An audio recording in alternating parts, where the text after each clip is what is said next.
Alrighty, everyone. Welcome to the Quack podcast. I'm your host, Spidercides, and today's episode is a very, very special one. We're going to have none other than Professor Oak himself here, and I want to come clean.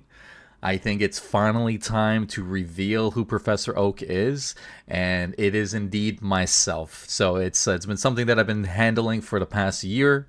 We're gonna dive a little bit deeper in terms of what the whole role play is, but I am indeed Professor Oak. Hopefully I'm sure that's not a surprise to many of you, but that's I wanted to come clean live on the podcast, create some hype, of course. No, I'm just kidding. Here with me is the actual Professor Oak. Professor Oak, welcome to the stream. And thank you for having me, and proof that we're not actually the same person. Yeah. It was so hard not to laugh through that, but yeah, thanks for having me. Hello, everyone. Hello. I think everyone will understand based on our accents who's who in this podcast, which is gonna be pretty funny. But yeah, Professor Oak, he's been you've been doing a lot of fun stuff in the community, in the past year. But before we dive into dive a little deeper in terms of your role play and what you've brought into the community, you want to tell us a little bit about when you started, when did the Professor Oak come alive in Origins? So that was back in September of last year, and I've sort of alluded to how it began, obviously in hotel. But to give the actual story of what happened was around September time. I had a few friends in the hotel. I liked the place, so I thought, I'll bring my own little element to it. So turned up and just started handing out Pokemon. There was no plan, no rhyme, no reason, no team. It was a list of friends that I'd made throughout, and I thought, I'll hook them up with a list of them. It's a very short list, in fact. And as they started receiving them and opening them, they came to the lab. They had a lot of questions to which I had no answers. It very rapidly snowballed. Fortunately, I had Cadillacs in the room who'd whispered to me and said, "Hey, people seem to like this. Would you like to make it something bigger?" Which initially was just sort of a small gesture to people in the hotel, just to do something different. And I thought, we've got the chance. Strike while the iron's hot. So I got invited in with Trader Club. And then, everything blew up from there. But there was absolutely nothing to start with. There was no plan of action, no rhyme or reason to how the Pokemon appeared in the hotel. It just came and then blew up. And then we were sort of assembling the vehicle as we were driving. We had to put everything together within sort of the first 12 hours. Luckily, there was about 10 people that jumped behind me to help out. It was spawned from nothing, and it is what it is today. Yeah, and it was crazy how it suddenly just happened. Like, it popped out of nowhere. It was so unexpected, and then it just snowballed into all of these trophies just coming into the game, And I know there's how many trophies would you say is in the game right now? Obviously, I don't know if you keep track, but if you were to give an estimate, what would you say that number is?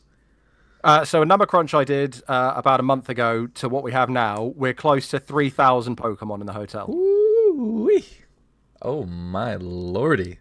3,000 Pokemon trophies. That's wild. And does that include all the Christmas ones you've done and all of the unique ones, or is that just the actual Pokemon trophies? So that would be including sort of the Christmas, the Halloween themed ones, but that doesn't include the nameplate trophies, the ones with links on them, anything like that. That's just purely ones that are Pokemon that have sort of the capacity for battle. Wow. So yeah, trophies overall, it's close to around 3,300 that I've made. That's incredible. That's incredible. So everyone, you might have a trophy, one of 3,000 in there. I know I had a bunch myself, and the whole idea when it came to what you wrote on the trophy. So obviously you have a bunch of Pokemon. Would you say that all of the Pokemon of Generation 1 is out there in the community, or did you miss a few in the beginning? So we have obviously Johto, Hoenn, and Kanto. I can say Generation 1, fully complete, especially now that you've got your Mew, which was well earned. Generation 2, so far we have a near complete Pokedex, and Generation 3, there's still quite a few gaps missing, but they will all be coming in good time. Okay, that's exciting. That's exciting. And by the way, for anyone listening and watching, if you're just jumping into here, I'm here with Professor Oak himself. And in case I do get cut out, I've noticed the past couple streams that I've hosted, something's wrong with my network here plugged in. So if I do disconnect, just know that we will reconnect automatically as soon as the internet comes back. But aside from that, when it comes to those trophies, you've mentioned you're almost finishing up the next generation. When it comes to the description and the leveling, how do you decide that? How do you wake up and you go, you know what, this specific Pokemon is level 25, and here's the description? Like, are you writing that yourself? Are you maybe pulling it up online? Like, how do you come up with what you're writing? So initially, obviously, there was so much space you could have on a trophy, and rather than just having the nameplate in the center to denote, oh, this ball contains a Sea King, it was, I have room to write what are the sort of key elements, and then for the larger space at the bottom, I thought a brief Pokedex description would help out trainers, so they know what they're actually getting into, because obviously not everybody knows all however many hundreds there are, so I thought it would be the best use of it. For the levels themselves, a lot of them, based on the starting region, were okay. So when you come across a Staryu, what level is it going to be? The starter Pokemon, typically lower level. So that's how it was all generated. Initially, there wasn't rhyme or reason to it, and then as we started to progress and things started to get a little bit more serious, and the levels started to weigh in on things, was when we began sizing it up. And it was when we came up with battling, and we started realizing that they're going to need to fight in separate brackets, is when you start to see a lot more of the sort of level 80 plus Pokemon come into play. Yeah, and for anyone that doesn't know, so we utilize these Pokemon trophies for the Pokemon League tournament as well as the gym battles as well. So there, you might have seen out in the hotel like all of these unique battles with trophies and Dice Masters or Holo Dices at the end of the day. And we'll be sure to share a video probably within the next week or two in terms of like a how-to guide on how to play. So if you want to jump into the action and maybe you have a trophy yourself and you want to be a part of the experience, you know, we're definitely going to have that out there to teach everyone. Now, in terms of the trophies, we've talked about that. In terms of all of these like legendaries that were out there in the beginning, it was really like a process of like training one another, but then there was also lore events. I remember the Mewtwo event very, very well, and that was exciting. Like, how did you come up with that event itself? Like, what brought you to that? Well, for those that were around can remember the incredibly high budget we had to facilitate rooms for maintaining where Mewtwo was. But initially it was to keep him as an icon and to do something with him.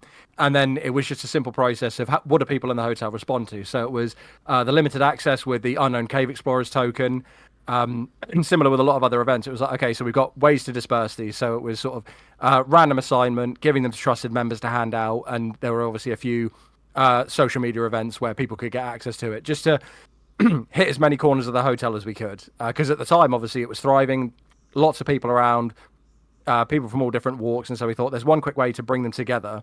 And then with the team that I'd formed, we brainstormed a small list of ideas very quickly. And we figured a hunt through the hotel would be the best way to do it. And thankfully, at the time, we had Nightinator on board as well. So she was able to broadcast it. And then we had it running sort of all through different rooms, which I believe it ended in Belle's room with her beautiful waterfall. But we had obviously trainers chasing through the whole hotel, hopping room to room. And they were somewhat guided in real time. But I think there was around 200 people chasing them down. So it got a bit hectic. Yeah, I remember that experience and running around, and then obviously 19 is the one that ended up getting the Mewtwo, and that was one hell of an experience. Because at first, I'm not gonna lie to you, when I saw all of these Pokemon trophies, I didn't really care for it. I'm just like, what's the point? Like, it doesn't make sense to me. And then suddenly, there was this like cool events and unique adaptations, and it grew into something really, really special. And I think it really brought the community together. And I don't want to assume, and I don't want to say I'm right for saying this, but I do believe that the Pokemon trophies kind of launched all the other ones that we saw in the wild. There was like Dragon Ball Z, there was like Yu-Gi-Oh, there was like movie trophies, like there's all of these unique ones, and I feel like we had a bit of a trophy craze in September of last year. Would you agree with that? Oh, we absolutely did. And I know a lot of people, obviously, the way that it came about, it was closely timed. But to me, all that read was that people enjoyed this aspect of the hotel.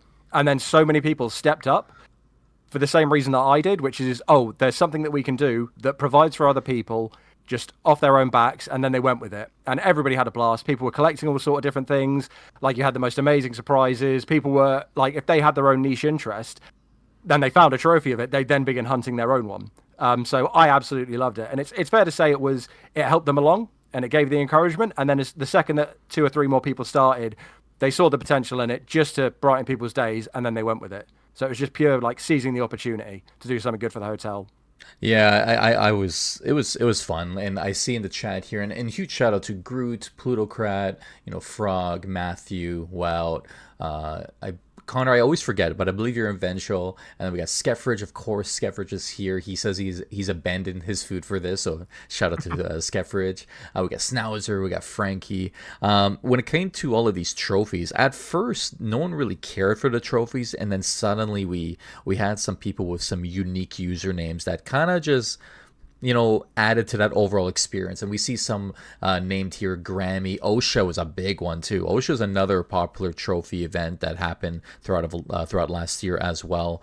And it really sparked community engagement more than anything. I don't think we see it as often anymore when it comes to these trophy crazes compared to last year, but I do believe that the Pokemon experience is still alive and well. And we just hosted the Pokemon League tournament yesterday, and it's fun when people just come together and they're trying to search for more things rather than just rares. They're trying to find that specific trophy that fills their collection. What's your favorite Pokemon trophy out there, Oak, if you were to choose one? So at the moment, there's one floating around. I won't say where they're located, but personally, there's a Dark Gengar. Ooh. And so there was a line of dark and light Pokemon that sort of came about, which, although they're not unique, so you might see more than one of them. It's for me, dark Pokemon came around at a time when like interest was sort of waning, but there was something new and something different. So as a fond memory, it's something that I held on to. So seeing those Pokemon, it's quite nice. Like the legendaries are all glamorous, and obviously there are shinies around the hotel, which again are unique. But personally, I don't have a particular favorite. So it's not latching onto one, but it's something about Dark Gengar hits different. Okay. So there's multiple of these dark Pokemon out there. So whenever the Dark Gengar comes out, like there'll probably be more than one. Yes, thankfully. Okay. And then same with the shinies? The shinies, each one is only a one of one.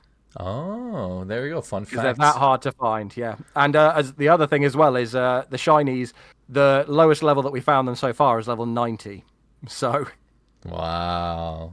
Yeah. So you heard it here first. If you have a shiny Pokemon, it's a trophy that has a star on the bottom right corner of it that is basically letting you know that it's a one of one. So that's huge. That's exciting. My favorite is I messaged you the other day asking you, like, does this exist out there? We don't have to say where it is. I'm not going to ask where it is or anything, but the shiny Charizard is the one that, like, or even a shiny Charmander, like the anything fire breathing in that triple three, Charmander, Charmeleon, Charizard. That's my favorite, and I can't wait for the new TCG set. I don't know if you collect, but there's a new card that's coming out, and it looks magnificent. I'll have to have a look into that. I was into them around lockdown with my nephews when they were collecting, which was one of the hardest times to get a hold of them, but might be a time to revisit. Yeah, And in regards to Shiny Charmander, they have their trainer at the moment. Shiny Charizard has been spotted, but again, can't recall where they are. So you might see them turn up again.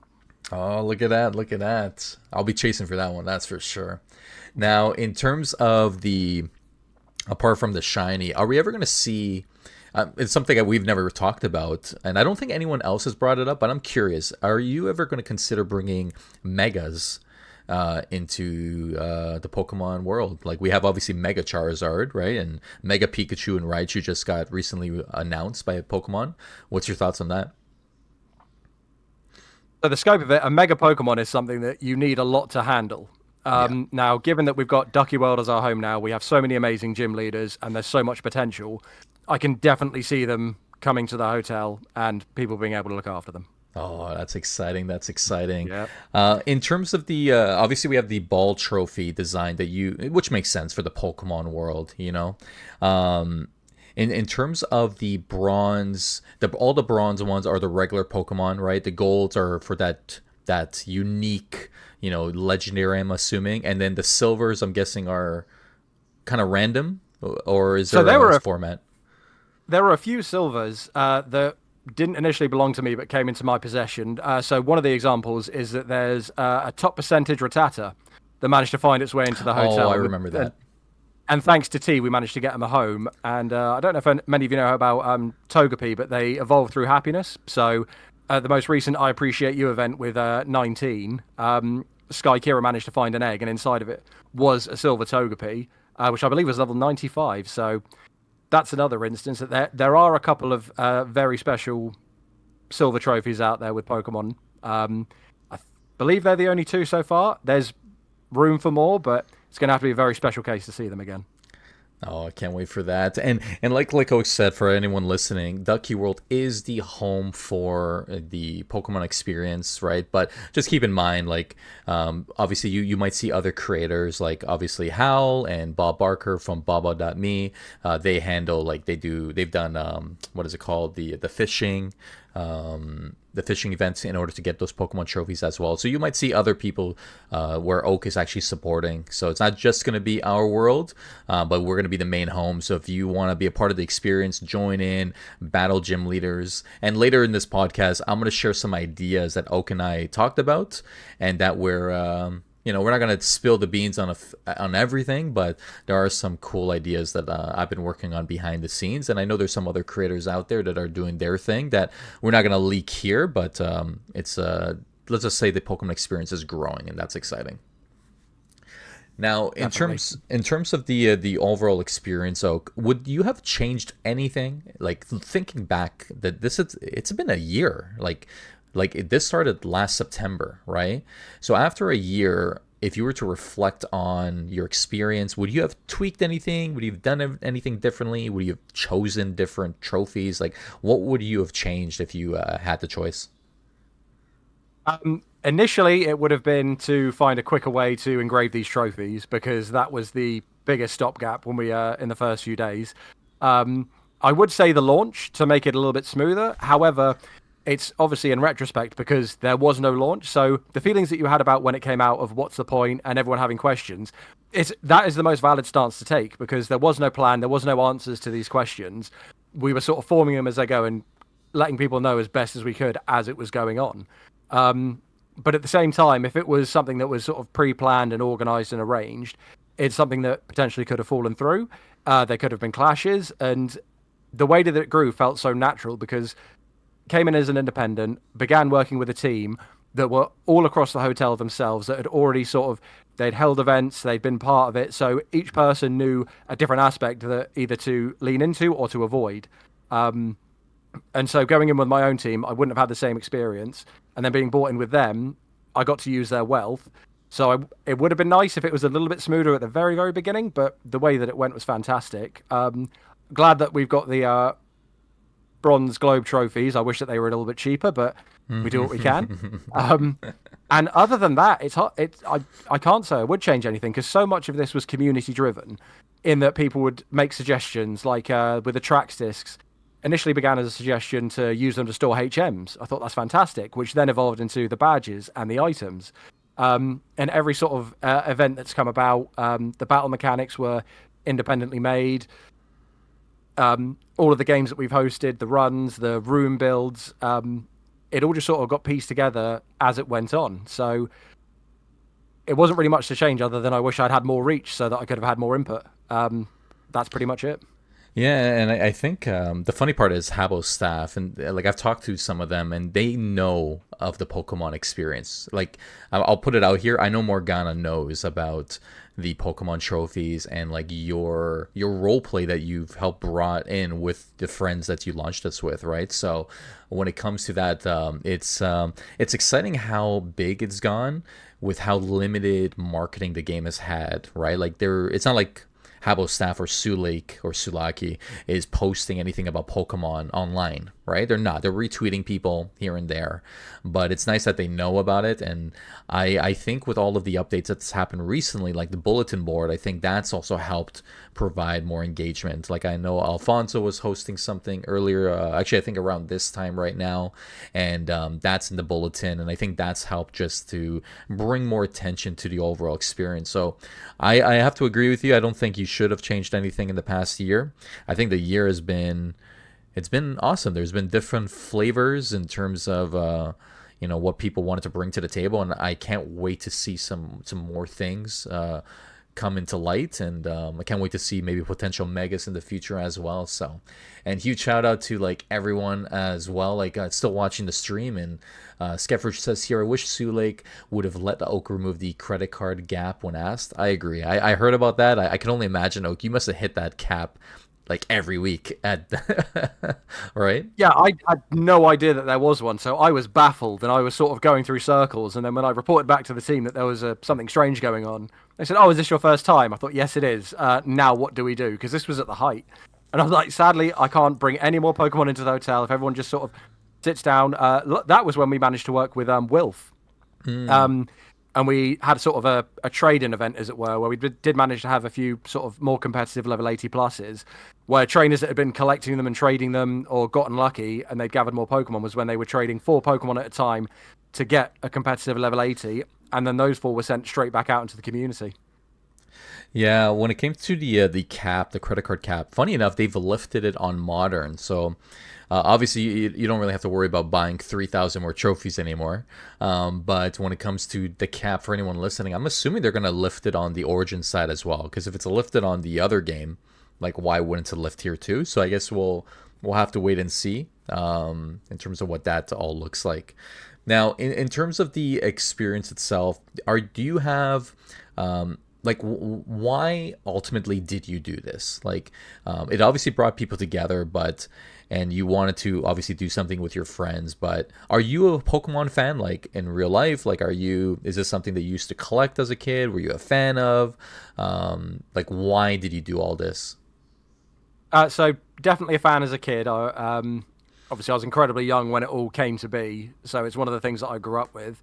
And then as it comes to the hotel, it was just something that I knew would be a very simple element that a lot of people would enjoy, because the hotel itself it's built on nostalgia. So I thought, what would be a sweet spot to hit? And Smart. again, it was just a small gesture. So I thought it was a no lose scenario. I send out a few Pokemon, and sort of people have this nice little token that they can have for themselves and display. As to the motivation why, it was just that there was a lot of people in the hotel and not a lot going on, where people were complaining, oh, there's not enough events, there's not enough games. And none of them were hosting. None of them were putting ideas out there. None of them were working as a team. They were just complaining.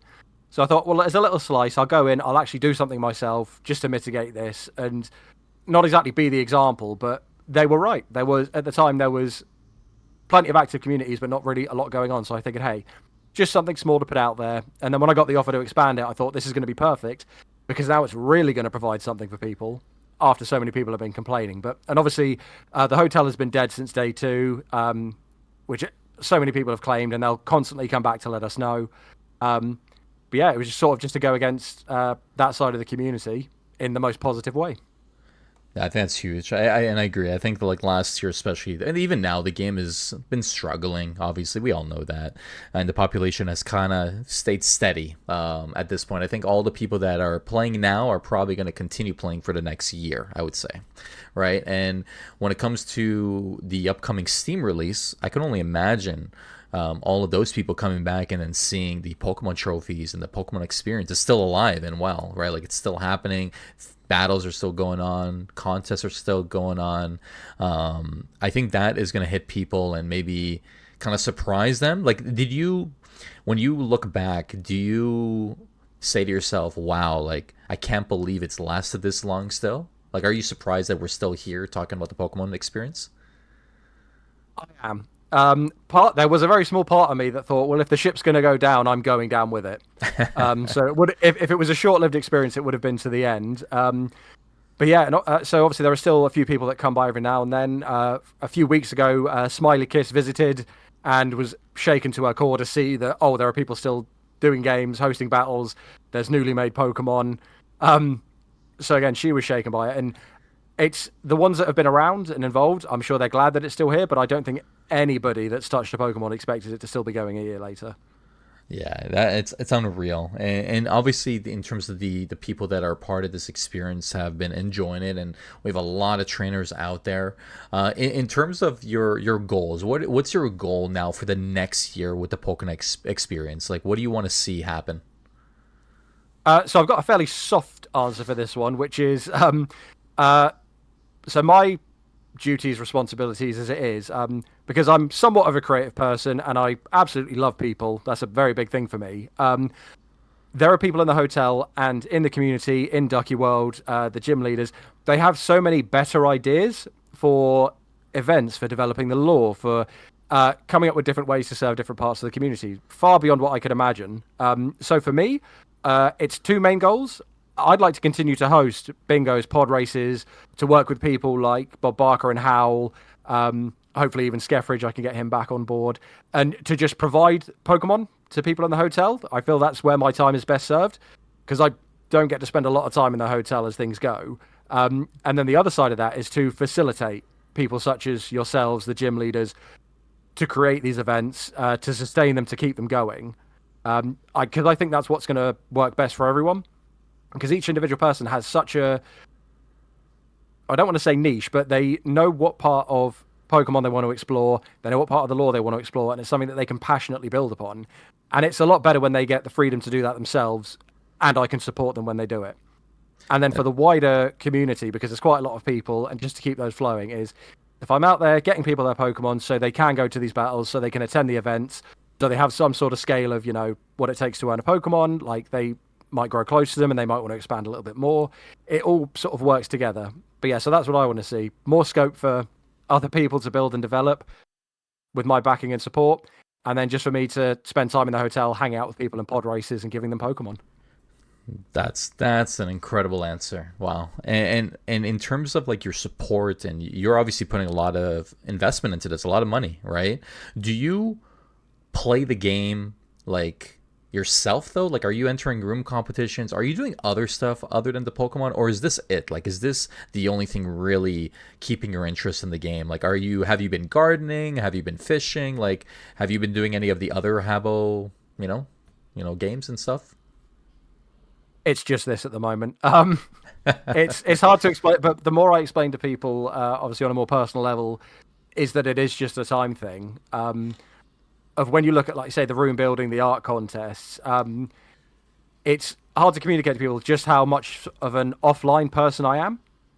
So Right. when I do have time in the hotel, it's okay. I could go fishing, I could start trading, I could do my own sort of room build, I could have fun with these, and it's like, but alternatively, I could be spending time working on Pokemon, speaking to people that way, hosting games. So to me, it's just I maybe could, but my time is much better spent doing what I always do, and so I prefer doing it that way. And then if I did have the opportunity to do it elsewhere, I'd rather not. I'd rather just stick with me, myself, and I. Nice, nice. Well, hey, at least you have something that's really, that's at least you're enjoying the experience. I think at the end of the day, to sum it up. Definitely. Now, have you ever played Habbo before? Like, were you ever like, did you ever play back in 05, 04? Like, when did you start playing this game? So Well, I believe it not, was. and to be clear, not Origins for anyone listening. I mean, like overall, the Habbo game. Yeah. So I believe it was '04. It was very, very while back. It was, I think the first rare that I was able to purchase was a smoke machine, was the very first smoke machine. And I remember having to get credits by topping up in person with cash with a Splash plastic card, which may have been just a UK based thing, but it was sort of a pay point, like separate debit card top up that you had to order online to be able to spend money online. Because at the time, obviously, putting your card information online was a huge danger and you were going to get robbed. And I want to say I was in primary school, which for those outside the UK is sort of the very, very early grades, because it was my older sister was on it at the time. It was much more suited to her, but obviously it was a game, so I was curious, and it was just a chat room. And with an open air PC, there was always supervision there, and I was playing with everyone from school. So I'd kept that up for maybe 2 years. and it was our equivalent of MSN at the time. And then as social media began to grow, we all sort of pivoted there and left. And it was just very casual. Like, I was the only person with credits to build a room, so we'd hang out at my place and yeah, just talk. So it was very low key, very simple. I wouldn't be a recognizable name, and it was, say, from around 2004 to 2006. Wow, that's amazing. That's amazing. And in terms of the experience itself, have you dabbled into modern now? Like, have you logged in there? Have you ever thought about bringing the Pokemon experience over there, or is Origins the home? This is where it's gonna stay. This is where it's gonna be. I did log into the Legacy, the main Habbo, the original Habbo, however it's named, just to get a feel for it, just to see if there was potential. I was so lost, it was unbelievable. Nothing made sense to me. I felt like a boomer. I picked up my Black Throne, placed it in a room, just in case, invest in the future and all. And yeah, so for now, there's definitely no plans. I'm certain that I could be taught it, but for now, Origins is my home. Amazing, amazing. So you heard it here first, everyone. Origins, the game that's going to be on Steam very, very soon in the next few weeks. This is gonna be huge in terms of the overall experience. So it's gonna be fun. I personally don't mind modern, but Professor Oak has been, he's been on many journeys. He's getting older. He wants the Origins life. He wants that original experience. So it's gonna be a good time. Now, in terms of for everyone listening and watching on the stream here on the podcast, feel free to throw in some questions in the chat as well throughout the podcast. We'll probably throw in some questions to Oak, and then at the very end, we'll also have a Q&A session as well to allow the community that's wondering about the overall experience, if they have any personal questions of their own. Now, on another note as well, the Pokemon experience, there's different aspects, such as the Pokemon League tournament, such as obviously the Discord within Ducky World. We have gyms right now, but I do want to dive in a little bit deeper in terms of showcasing some cool things. So for anyone watching the stream, I'll share an image of something that I've been working on. So for anyone watching the stream, take a look at this here. So in terms of the actual room that you're seeing, this right here is the Pokemon Forest that's going to be coming into play. Now, there will be a special legendary Pokemon that I might have teased throughout the past couple weeks, but this will be the starting room of that Pokemon Forest entrance. There's going to be a story. There's going to be a bit of a riddle, a bit of a maze, it's not going to be a full-out telemaze, so don't worry. But there will be some movement, and you're going to be running in and going through a journey through the Pokemon experience, and we're looking forward to showcasing that within the next few weeks. I'm gonna see what the what Halloween looks like this month within the game, so I don't want to take anyone away from that. But that is something that's gonna be happening in the next little bit.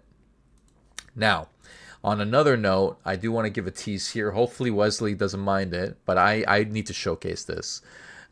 This here's something. Oh, please do, please do. I need to showcase this. This is one of the most beautiful rooms I've seen within our lore. Look at that, Oak. Look at that. Right? Like this right here, Wesley. Hopefully you're watching this, but look at that room, everyone. This is another event that's happening. This is going to be a ghost maze. This is something that Wesley's working on, and this is something that is going to really grow the lore. It doesn't have to only be about battles and tournaments and trading even. It could be really about going through a journey. And I'm excited to see what he puts together here, and looking forward to seeing what people think about it.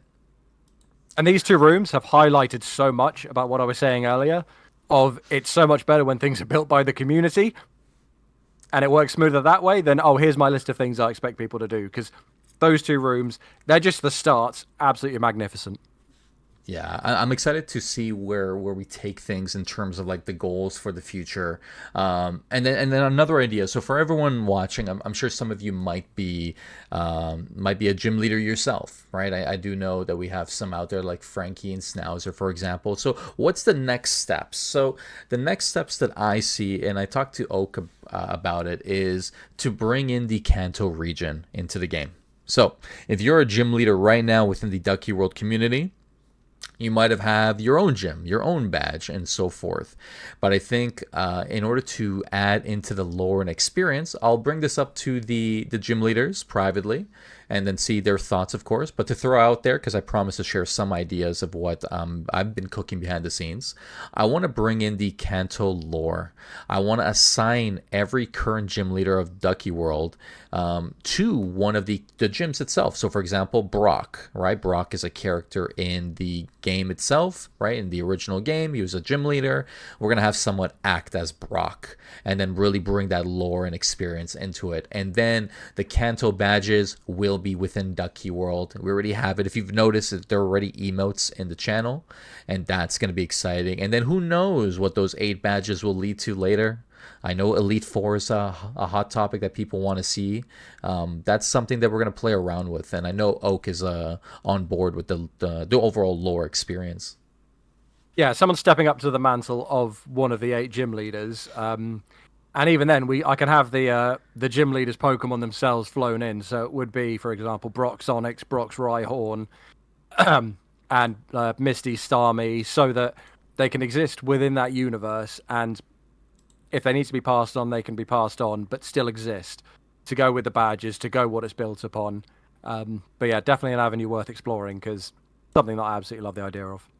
And here's an image of all the badges as well. So we'll talk about it with the gym leaders. And I think that's something we can play around with. So if there's like a specific, maybe gym leader that you want to be, and maybe there's 2 people that want it, maybe we do a battle of who earns it, earns that spot. But I think this is exciting. I think this is a great opportunity to just add into the game and the lore itself. And those badges would be assigned as roles inside the Discord server.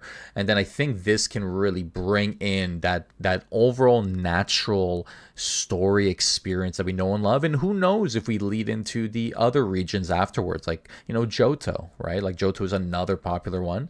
Maybe we dive into those styles of gyms, and maybe the gym leaders will act as 2 gyms. Who knows? But for now, we're going to take baby steps of this approach. But this is going to be the start of gyms for the next part of the journey. Not to say your personal gym needs to be dismantled or anything.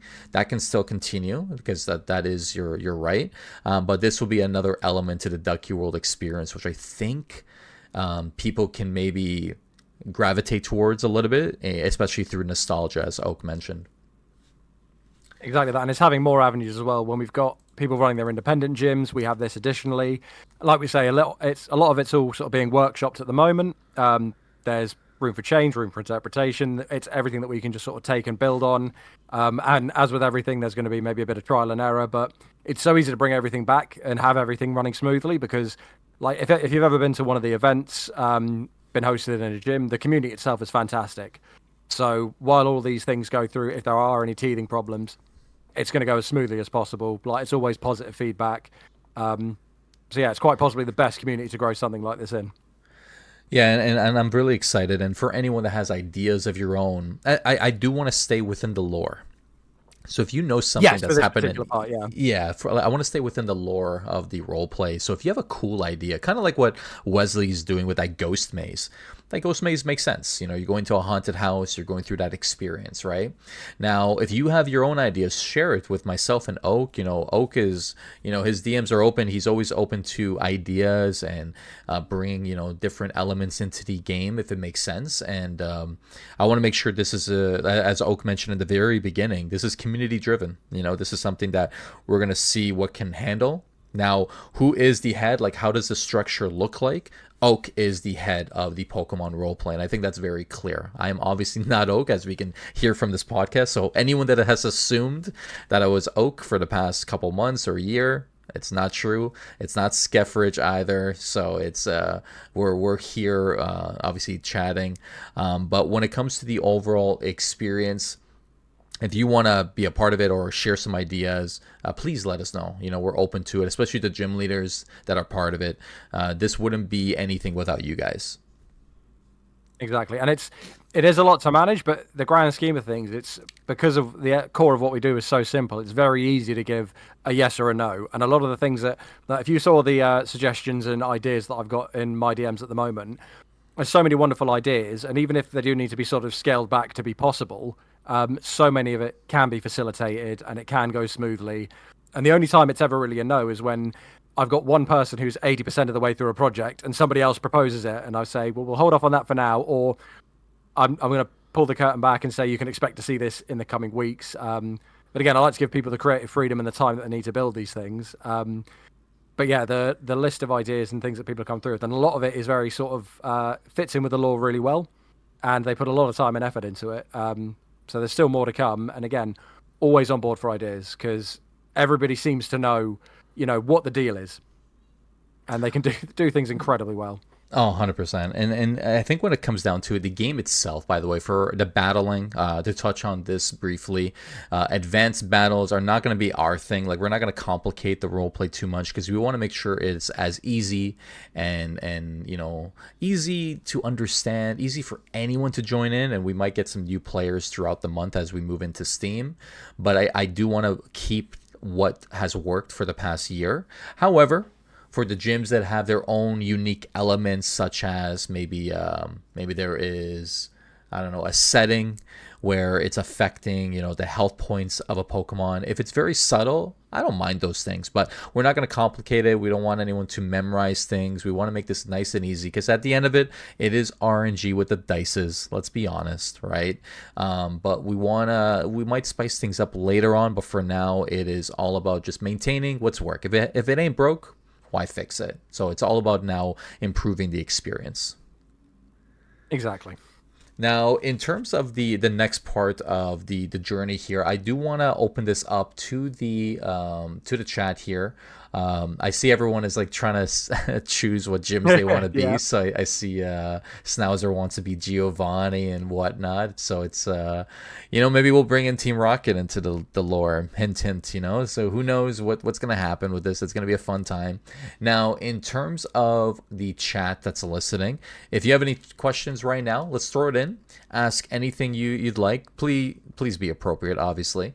But if you have any questions there, let's throw it in. Let's take a look at it, and then I'll ask Oak, and I'll look at both YouTube as well as a Twitch. So let's take a look. All right. So what we have here, we got a few questions coming in. Frankie is asking, what is your fave Pokemon? I think we touched on this. Is the Dark Gengar, or is there a different one aside from the trophy?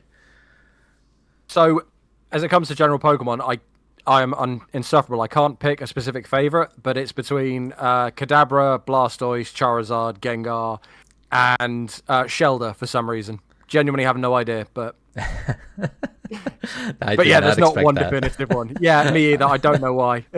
That's amazing. There's got to be some childhood memory in there, but maybe. What games does Oak play outside of Origins? Are you a big gamer?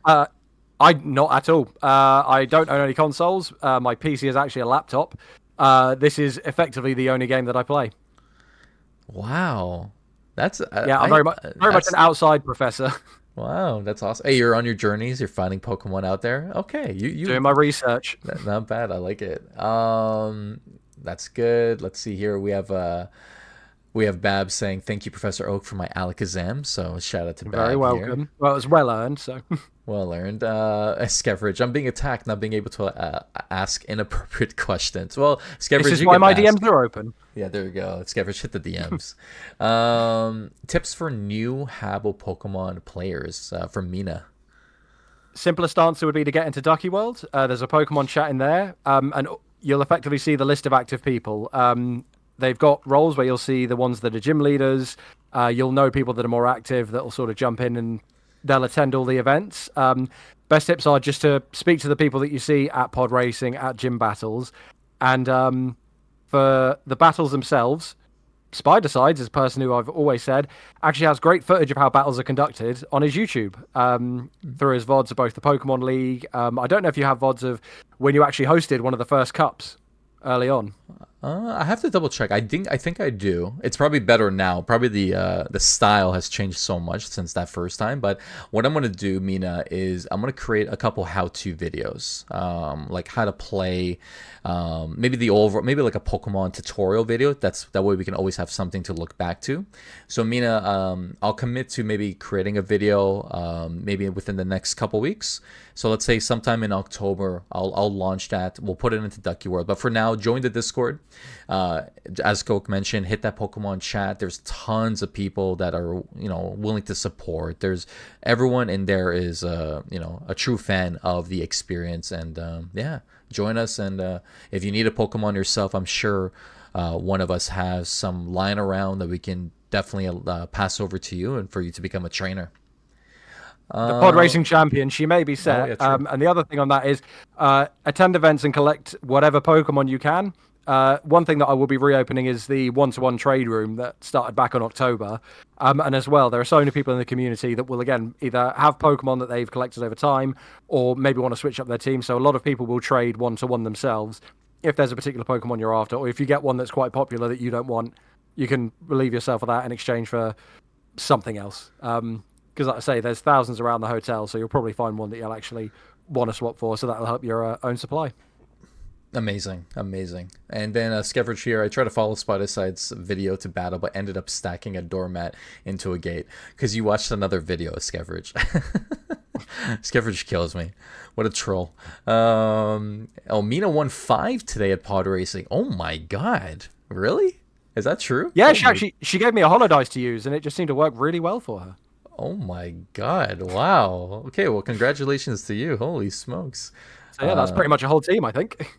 Yeah, that's a team right there. That's amazing. I can't believe that. Yeah, YouTube videos will be perfect. Thanks for the answer. Yeah, no worries. Yeah, we want to make this easy, and then for people that don't want to watch a video, I'll create like a bit of a one-page or graphic. So that way it's just nice and simple, a bit of a how-to guide. So that way, in case you want to battle or just want to understand a couple things, maybe this one-to-one, like if you wanted to like get certain Pokemon, maybe we'll put the one-to-one trades that Professor Oak will be launching soon. So we'll have a good time. And then obviously I'll be hosting streams here, so we'll be able to dive a little deeper in terms of other aspects. And I do have a redacted event that's gonna be pretty massive. I'm trying to invest a little bit of money into it of what's going to get created, and then we'll see how it progresses. I need to test it out first. So for anyone that's listening, that's part of the Ducky World Discord, as you know, the top 25 will be battling it out. So if you're in the top 25 for Quack points, you'll be battling it out in a very unique event in the first week of November. So in early November, in the past year, we've been wondering what those Quack points will be used for. It will be for a typewriter. So a typewriter will be provided for that. So that's courtesy of T. That's been something that was given to me to give away, and we're looking forward. So typewriter will be for the Quack points there. So for anyone that's been wondering what's those Quack points for, that is what it's for. And who knows, maybe I'll incorporate the Quack points for all of these Pokemon events. Maybe we'll do something where if I host a league, we'll give 100 Quack points if you win. So we'll definitely see. So you got one more month. At the end of October, right when November 1st hits, I will be turning off the scoreboard and taking down the top 25, and I will be resetting the scoreboard. So stay tuned for that. I'm working with Bob Barker and Dovak of that event. I'm pretty much the one that's going to be managing it because we're all three of us are busy, so all three of us can't put our hands in there. So stay tuned. Let me know when the reset happens. I want to take a picture of being in joint first with everyone. I'll give you 1,000 points. That way you stay in first in the beginning. Frankie, I've been in the list for so many months. Yes. So I know everyone's been wondering, so I wanted to just provide that update here since we're really talking about the goals of the future when it comes to the Ducky World Discord. Professor Oak is pretty much a partner of ours. He's been a huge supporter with our events and what we've brought to the tables. And what's to say that there won't be a big event that might be, somewhere in front of you sooner than later. So who knows what's going to happen. So take that as a grain of salt. But we are going to be working with other groups to see, where can we put the Pokemon roleplay. So stay tuned.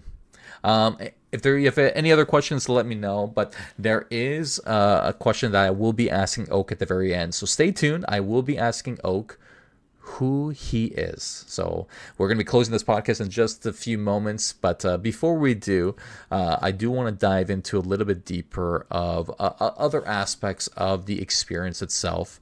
Now, we have gym battles. We have these role plays.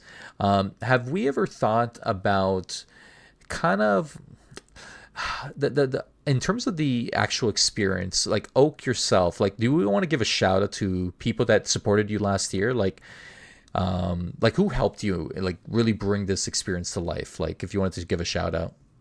I've got the list off the top of my head. Oh, awesome. So it was so like I say, it was originally Cadillacs that brought me in, and then the team itself was Brad, Tit, Skeffridge, Smiley Kiss, Blooming.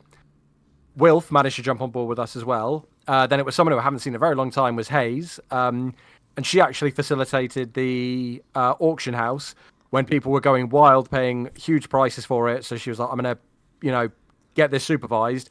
And if it's going to happen under my roof sort of thing. Bell as well did some amazing room builds. And then Inks, obviously, who was running Trader Club. And T, again, huge supporter from the get-go. And that was a mix of... So there was some financial support, and then a lot of it was helping deal with the community, answer questions, get the word out there. And then while I was either working elsewhere or sleeping, they kept things going, putting pieces together, giving me feedback, looking for new trainers. So they took care of so much while I was sort of still living my life. Because like I say, there was no preparation for it. I had no time put aside for it. And so I had to devote as much as I could. And so they really picked up the slack. And also Pokemon Center, which I believe was out with Trench and I think it was Walshy. Mm-hmm. Their project itself began independently. So they saw what was happening and thought, we'll go alongside it, much like the other trophies. And then at the same time as it started, they got brought in. And obviously they'd been operating as a business, and we decided that we'd incorporate them. And then whatever their turnover was going to be used as a prize pool for the league battles themselves, which if anyone remembers, because it was 5 cups, each cup had 3 prize winners. It was hundreds of HC's worth of prizes, all bought in through the Pokeballs, the ropes, the potions. So they as well, they effectively sacrificed the business that they had going to say, okay, yep, that's fair. We'll work with you. We'll give back to the community. That's huge. That's huge. And if any, who here, like put in the chat, who here was playing with these Pokemon trophies a year ago? Who remembers this? I see in the chat here, Snouzer says, Cadillacs gave me my first Drowsy. That's huge. We got Eventual saying, I've got to shout out Smiley and Bell. I wouldn't have received my first Pokemon if it wasn't for them. That's huge. We got Frankie was there. Venom was here for all of it as well. Snouzer bought potions and a rope for 1 HC. I remember the rope being used. I do remember that. That was fun. So at the time, I'll just quickly say a lot of the team had burned out because they had worked so incredibly hard non-stop. That when it came to the ropes, it was sort of more of I needed to find an independent way to deal with these. Luckily, it went really smoothly where we did sort of a 4-level dungeon run, which everybody loved. And it was an absolute blast to host. But yeah, that was certainly towards the tail end of it of, we need to get these ropes put to use. Where can we go? Thankfully, I found a giant hole in the floor, so we pulled it off. But no, that was huge. It was a journey. It was a journey. Sir Provent, wow, good to see you. Welcome to the stream. And then he says here, I remember streaming when it was going on, but I was more confused than anything. Which is a very, very valid way to feel, because we did not have answers in the beginning. So you were as confused as the people that were organizing it. I'm just shocked of how popular it got in the beginning. Like, it's so surreal, the word of mouth. And then these trophies came to light and everyone's just like, what's happening? Everyone's trying to ask each other. And, I personally, when I started, I was just like, I want to collect. Like, I didn't really care about like the battling and whatever. I wanted to collect my favorite ones. And yeah, I gotta say, like, it was, I don't know, like sometimes the game is very dead, but then you have an experience like this and you're like, wow, like this is what makes everyone happy, and being a part of that journey is what it's all about at the end of it. Yeah. And to contextualize it, so I arrived in the hotel, and then after I'd sent the final Pokemon out that I'd planned, because it wasn't an extensive list, within 2 hours was when I was contacted by Cadillacs to start everything, because the lab that I was using as sort of my starter room was flooded, and the people that had received them were asking questions and putting things out there. I didn't, and I still don't have a social media presence. I didn't have a Discord at the time, so there wasn't even word of mouth from me. There was no posts, there was no updates, there was no information. It was in those first 2 hours that it managed to spread to everybody in the hotel, and then the questions started, and then the main Discord, within sort of 2 or 3 messages about it, had already lit up with people hunting their own. Because again, the collection was a big part of it, which seems to be what everyone went for at the beginning. That's huge. That's huge. Part of me wanted to. At first, I was like, I'm gonna collect all 151, and I'm just like, you know what? This is harder than it looks. And then we have another one here. Snauzer won the mystery token and gave it to my friend CGXVI. The bird keeper. Yes. I do remember those tokens. I believe that's the one that was used for the wheel, right? If I'm not mistaken, I think So that was the Unknown Cave Explorer token that was you had access to be able to take Mewtwo home. Yeah. So I everyone could attend the event, but it was only those that had the tokens for access were put on the wheel. Nice. And shout out to 19. Shout out to 19. She's been hopefully she's getting better. I think she had an operation recently. So hopefully she's doing well and recovering. And then if you want to check out the Mewtwo, she has a Mewtwo room. So if you want to see it right in front of you in the room, go for it. You'll see it there, and you'll see my Mew next to the Mewtwo. But I've asked her to. I need Mew back for another event in the future. So I need Mew to come back home.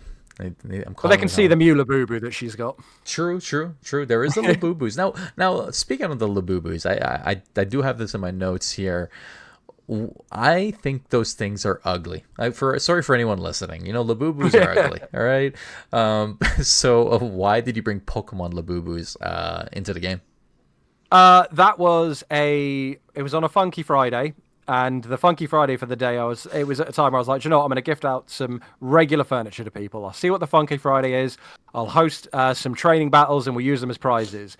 And it was butterflies, just slightly different coloured butterflies. And I was so disappointed. I was like, I'm going to Pop Mart. I'm doing something special, and I'm just going to go on a blitz. This is just going to be my splurge day. Going to waste my Funky Friday funds on it and just give everybody something. And so again, it was the people that liked them kept them, and the people that weren't too into them got to pass them on. So it was just another little nugget of something for people to enjoy. So yeah, that was the whole reason behind it. I have Mina here. Labubu slander. No. I love the trophies. I think the trophies are fun. I can never understand the Labubus like in real life. Like I'll never grasp its this popularity, but obviously everyone has their own interest. But I do like the Labubu trophies in the game. They're different, right?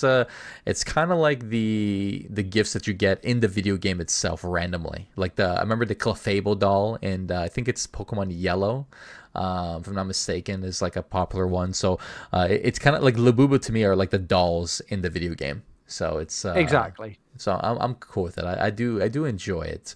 In terms of the, I see here Sky Kira says Amy's doing well. She's out now, so not listening to the podcast. Okay, sounds good. So she could listen to the recording afterwards. But shout out to 19 being the Mewtwo trainer. In terms of the other legendaries out there, what's your philosophy between the legendaries? Like, is there only one of one? Is there multiples of others? Like, what's your philosophy in terms of how you plan that out, Oak? So, again, initially there was no plan, but with the first legendary birds, they were originally, we managed to find one of each, and they were handed out at random at the time, and people kind of lost their minds over it, and we realized how popular they were. So, working with T, I was like, I'm going to manage to bring in 2 more of each. That felt like a good way to go with. And so he took to Twitter while we were dealing with everything in the hotel. Again, just to give everybody else something to do. And so he found trainers for those. So that seemed to be the sweet spot. As for the strongest legendaries like Mew and Mewtwo, it felt like they had to exist as a one-on-one. The hotel would absolutely crumble if we bought any more in. And it was mostly for the trainers that had them. It was just something special. Didn't want to go overkill on it. Didn't want to take anything away from it. It would have made a lot of people happy if everyone could have one in their team. But it felt for the sake of it, there's thousands of other Pokemon they can choose from. To the person that gets it, it's hopefully something they want to keep a hold of. And so far, they all have. I think there's been one exchange, perhaps of a legendary, but for the most part, they stay with the trainers they're supposed to stick with, and that's been the best way forward. And then again, with as we branched out and we found the roaming dogs, again, it was another batch of 3 of those, and they found their way throughout the hotel as they did. And that seemed to be safe enough. So for the key legendaries, the ones that are in the golden Pokeballs, as you can call them, they will be remaining as a 1 of 1. And then as for the lesser legendaries, but still legendaries, we're managing to get 3 of those in each. And as for the shiny variants, I'm going to say absolutely 0 luck on that front. So what there is what there is. Okay. Well, there you go. And for anyone listening and watching, Mew is staying under me forever. I'm never letting it go. So it's gonna stay home. And then Skefford says, if there's only one Mewtwo, why isn't it called Mew1? Oh my God, I'm done with you, Skefford. In terms of the as we end here with the podcast and near the ending part of it, do you have any last messages, Oak, for the community, for your vision going forward? What do you want to end it off with? Come to me with ideas, post your ideas in Ducky World. If there's something that you want to do, share it. If you just want to enjoy what goes on, just enjoy what goes on. And again, my DMs are open. I absolutely love people. So if you have questions, if you have thoughts, if you have ideas, you have feedback, I take it all as genuinely as possible. And yeah, I'm always open to hearing from people, no matter what it is. If there's something you're not sure of, if there's something you want me to explain personally, I'll gladly do that. If you want to pop in the training gym to learn a little bit more about battling, if you don't want to play bingo and you've got another idea for a game, go for it. If there's something that you want to host, reach out to me. Again, with the shout outs, I'd completely forgotten people like Fono, Chica, Reese, people who even just on Twitter or in the hotel will host to help find Pokemon, help find trainers their Pokemon. It does the world of good. So if you have the capacity to do it, it's something that we can connect on. I can give you a supply of them to host with, to use as prizes, because there's not exactly a kickback scheme, and everybody wins. People get Pokemon. You get to have fun hosting an event. It's, net positive for everybody. So yeah, reach out, communicate, talk, and just get involved. That'll be my final message. That's amazing. And then I do want to ask my final question, and I know everyone's been wondering. And in the beginning of the podcast itself, I introduced myself as Oak, which obviously was a joke. I get it. I'm not Oak. Professor Goat. Yeah, that's what the Professor Oak is. All right, I'm going to ask my final question here. All right, Professor.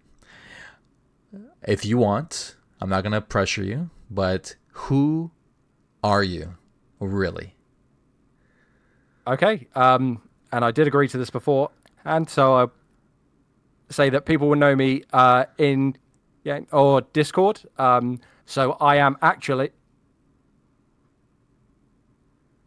That is incredible. There we go. Wow, I might have can't two believe sets, it. two sets of DMs to open, but yeah, if you can message me on there, you can. If not, just message me as Professor Oak. That is incredible. I can't believe you just revealed yourself to everyone. So there you have it. Like, that is who Oak is. That is huge. I appreciate you agreeing to that in the very beginning. That is crazy, Frankie. I can't believe it. So for anyone listening and watching, Oak just revealed himself to the community. So, just still message him on the Oak account. Don't bother him on the other. But that's huge, man. I thank you so much for trusting the community and trusting Ducky World. And for anyone listening and watching, again, if you want to be a part of the experience, join the Ducky World server. This is going to grow and grow and grow. We have almost 450 members in the Discord, and we have tons of ideas. We have tons of supporters and other partners and events that we do. Like Habbo is such a good part of our giveaway process. He gives away tons of Fernie. We have the Pokemon experience. We got Dovak in there. We got Bob Barker supporting here and there. We have the whole community. We have friends, and we have everyone just wanting to make this game more fun and exciting. So, Professor Oak, thank you so much for taking the time out of your busy journeys searching for Pokemon and coming on the podcast. It really means a lot to us. Thank you for having me, and I'm glad I got to speak to everyone today. That's huge. And then for anyone listening and watching, stay tuned for our next episode in terms of who will be our special guests. I have a few ideas and a few people that I want to bring on. So stay tuned for that. But if you've been listening and watching and supporting, make sure you follow and subscribe and do all that fun stuff. But most importantly, we'll see you around in the hotel. Today is the Creator Circle game hosted by Dovak and myself. So I'm hosting it a lot later today, about I think like 6 hours later. So if you want to be a part of that experience and win some Streets of Bubba a badge, there's a badge up for grabs. Stay tuned for that and come along. And again, thanks for watching. As always, we'll see you next time and take care.